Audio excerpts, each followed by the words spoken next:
China says it is banning all domestic ivory trade by the end of 2017. China President Xi Jinping announced that they will ban commercial trade of ivory in their respective countries. China and Hong Kong are home to the largest ivory market in the world. China has announced it will ban all domestic trade in ivory by the end of 2017. According to a statement by the State Council, By the end of business hours today, nearly half of China's authorized government-approved ivory factories and shops will have closed their doors for good.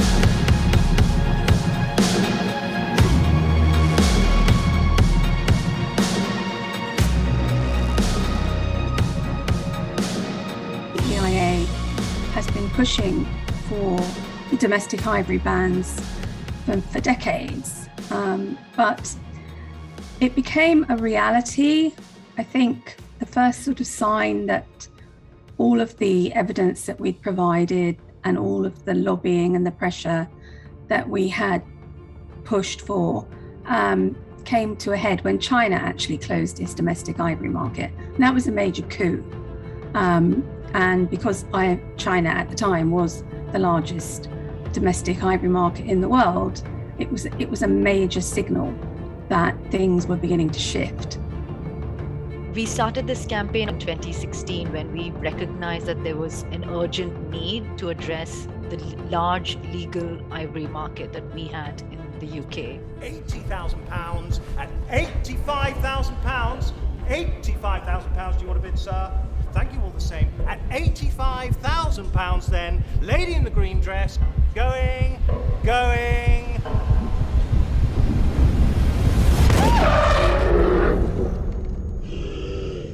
Sold for lady in the green dress.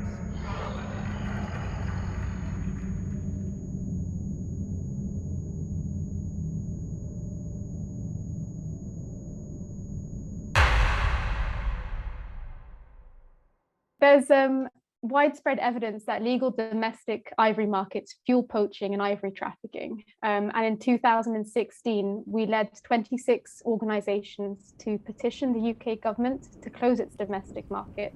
And we reminded the Conservative government that they had committed to do this in their election manifestos in 2010 and 2015.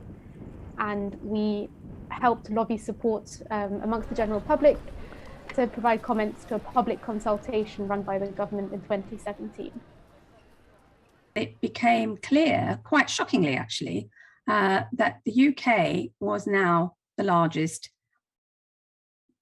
legal exporter of ivory in the world. So it was legally exporting huge volumes of ivory to commercial markets in countries where they still had a domestic market. On the back of providing that information to government, they agreed to go ahead with a consultation. The public consultation that was held in late 2017 received over 70,000 responses from the general public, which demonstrated overwhelming public commitments to elephant conservation.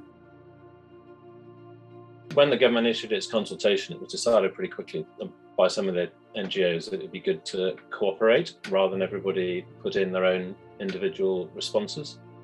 So my job was to get involved and then help to coordinate a group of 8 NGOs to put in one combined submission. We agreed that we would remove all branding from our messaging and that we would unite in having a single message that we would use to push for the closure of the UK's ivory markets. And that was really effective because it saved time and cost because all 8 didn't have to do the same thing. It also meant that all 8 spoke with a much stronger voice rather than just each putting in their own individual response. And that is really, I think, what helped finally persuade the decision makers and the powers that be, along with the consultation responses, that the UK needed to man up effectively. It needed to show leadership, it needed to demonstrate and put its money where its mouth was. And having that single message was key. The estimate is that some 20,000 African elephants are being poached every year, equivalent to about 55 a day.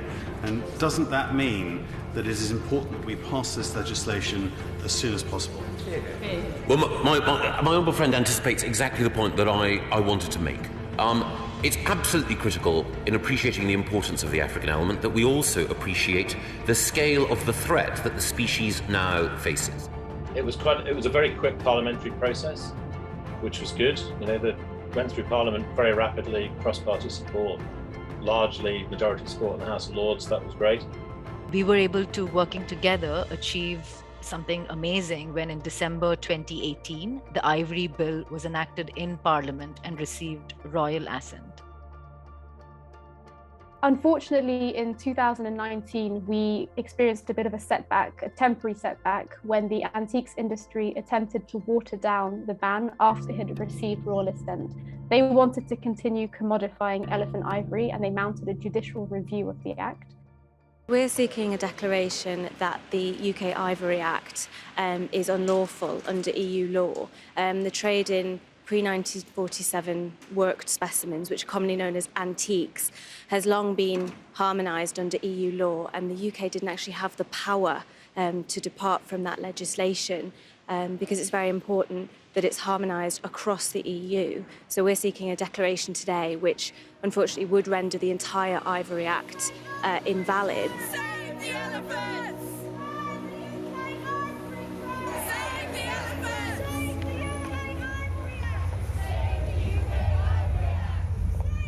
The antique industry in court argued that it was perfectly okay to continue selling ivory in the UK and it did not pose a threat to elephants in Africa. I think they brought that claim in July 2019, and it wasn't finally resolved until August 2020.